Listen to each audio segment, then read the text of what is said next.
হাসপাতাল ক্লিনিক নাম দিয়ে চালানো হতো গোপন বন্দিশালা। সারা দেশে এমন 16টি বন্দিশালার খোঁজ পেয়েছে গুম সংক্রান্ত তদন্ত কমিশন। বিএনপির নেতা সিলেটের সন্তান এম ইলিয়াস আলী বেঁচে আছেন। এটা আনন্দের দিন স্পেশাল সিকিউরিটি ফোর্সের। আসসালামু আলাইকুম দর্শক শ্রোতা, আশা করছি সবাই ভালো আছেন। আলহামদুলিল্লাহ আমিও ভালো আছি। দর্শক শ্রোতা, এইমাত্র পাওয়া খবর। প্রিয় দর্শক শ্রোতা, আপনারা তো সবাই সেনাপ্রধান ওয়াকারুজ্জামানকে চিনেন। দর্শক শ্রোতা, এই ওয়াকারুজ্জামান এটা কি বললো প্রধানমন্ত্রী শেখ হাসিনাকে নিয়ে কঠিন তুলপার সৃষ্টি হয়ে গেল এই আলোচনা নিয়ে। দর্শক, আজকের ভিডিও খুবই ইম্পর্টেন্ট হতে যাচ্ছে, তাই ভিডিওটিকে না টেনে শেষ পর্যন্ত ধৈর্য সহকারে দেখে যাবেন, তাহলে কিন্তু মূলত ভিডিওর আসল রহস্যগুলো বুঝতে পারবেন এবং জানতে পারবেন। তো চলেন আপনাদেরকে এক এক করে সবগুলো ভিডিও বিস্তারিত দেখাই। তার আগে আপনাদেরকে ছোট্ট একটা রিকোয়েস্ট, যারা আমাদের এই চ্যানেলে নতুন আসছেন এই করে চ্যানেল সাবস্ক্রাইব করে পাশে থাকা বেল আইকনটা বাজিয়ে দিন, তাহলে নতুন নতুন আপডেট ভিডিও দেখতে পারবেন। তো চলেন। হাসপাতাল ক্লিনিক নাম দিয়ে চালানো হতো গোপন বন্দিশালা। সারা দেশে এমন 16টি বন্দিশালার খোঁজ পেয়েছে গুম সংক্রান্ত তদন্ত কমিশন।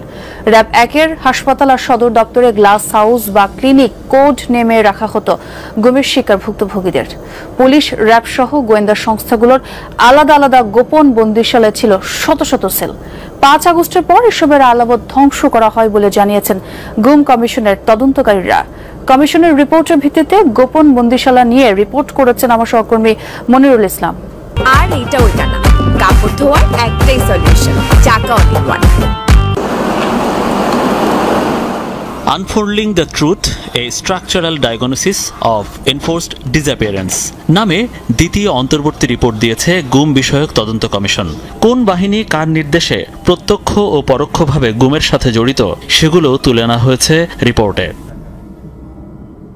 তদন্তে নেমে কমিশন সদস্যদের প্রাথমিক ধারণা ছিল গুমের শিকার সবাইকে রাখা হতো আয়নাঘর নামের সেন্টারে।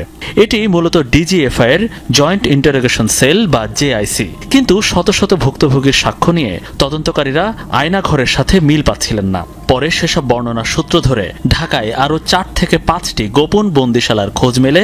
একটির কোড নাম হাসপাতাল, আরেকটি ক্লিনিক বা গ্লাস হাউস।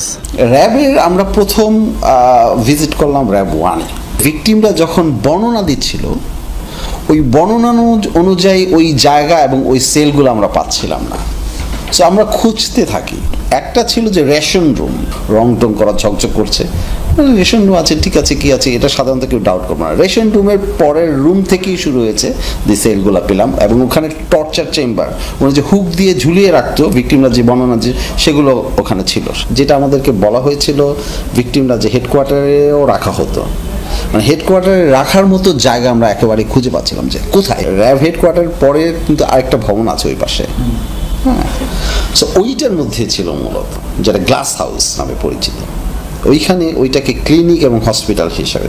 শুধু ঢাকায় নয়, সারা দেশে এরকম মোট 16টি বন্দিশালার তথ্য মিলেছে এখন পর্যন্ত। গুমের ঘটনায় প্রত্যক্ষ ও পরোক্ষভাবে জড়িত 6টি বাহিনী বা সংস্থা আলাদাভাবে নিয়ন্ত্রণ করত এসব বন্দিশালা। কখনো নিজস্ব কার্যালয় বা ভবনে, কখনো বা ভাড়া বাসা বা ভবনে সেফ হাউস করে রাখা হতো গুম হওয়া ব্যক্তিদের। বগুড়ার পুলিশ লাইন্সের ভিতরে যে আপনার বন্দি রাখা হতো ব্যাপক, এবং বিভিন্ন জায়গা থেকে বন্দি করে। ওটা একটা হাব ছিল, মানে নর্থ বেঙ্গলের হাব। মূলত এটা ডিবি অপারেট করত। র্যাব, ডিজিএফআই, ডিবি, সিটিটিসি মিলিয়ে ঢাকা এবং ঢাকার 16টা আমি বলছি যে সেন্টারের মধ্যে অসংখ্য সেল আছে। দুটি রিপোর্টে কয়েকটি ঘটনা উল্লেখ করে দায়ী কর্মকর্তাদের নামও সরকারকে দিয়েছে তদন্ত কমিশন। অনেকে গ্রেফতারি পরোয়ানা থাকার পরেও আসেনি আইনের আওতায়। এতে ক্ষোভ জানিয়েছেন মানবাধিকার কর্মীরা।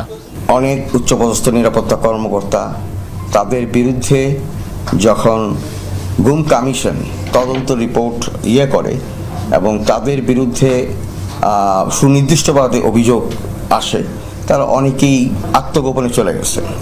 এত বড় একটা ঘটনা সেফ এক্সিট দেওয়াটা একটা মারাত্মক ধরনের অপরাধ। গুম কমিশন যে তদন্ত রিপোর্ট প্রকাশ করছে, এতে পদে পদে বাধা ও অসহযোগিতা পাচ্ছেন বলে জানিয়েছে খোদ কমিশন সদস্যরা। তাই বিস্তারিত তদন্তের জন্য অভিযুক্ত কর্মকর্তাদের গ্রেফতারের সুপারিশ কমিশনের। আজকে একটা আনন্দের দিন স্পেশাল সিকিউরিটি ফোর্সের প্রতিষ্ঠা বার্ষিকী। আনন্দ নিয়ে আজকে আমাদের যাত্রা শুরু, কিন্তু বৃষ্টি আসাতে কিছু অসুবিধারও সৃষ্টি হয়েছে। সামনে দেখলাম খুব সাজানো গোছানো হয়েছে, কিন্তু আমরা ব্যবহার করতে পারবো কিনা সেটা। তো বৃষ্টি আমাদেরকে দমাতে পারবে না, আমাদের উৎসাহকে দমিয়ে রাখতে পারবে না। আজকে আনন্দের বিশেষ কারণ আছে, যে সিকিউরিটি ফোর্স, স্পেশাল সিকিউরিটি ফোর্সের কথা আলাপ করছি, তার বৈশিষ্ট্যকে কেন্দ্র করে। এটার বৈশিষ্ট্য হলো, আমি যতটুকু বুঝি,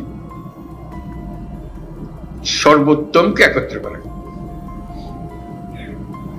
আমাদের ফোর্সেসের যত জায়গা যত আছে, যারা আছেন, তাদের মধ্য থেকে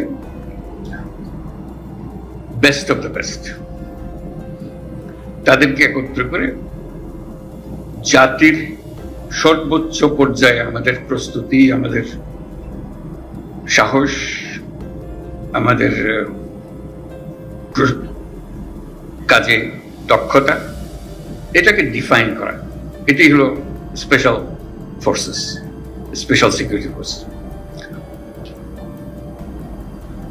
এটা আমার দৃষ্টিতে অনেকটা অলিম্পিকের মতো, যে ন্যাশনাল অলিম্পিকে দেশের সেরা যারা ক্রীড়াবিদ তারা এসে প্রতিযোগিতায় নামে, তার মধ্যে থেকে সর্বোচ্চ বাছাই হয়, সে বছরের সর্বোচ্চ, কিন্তু জাতির সর্বোচ্চ।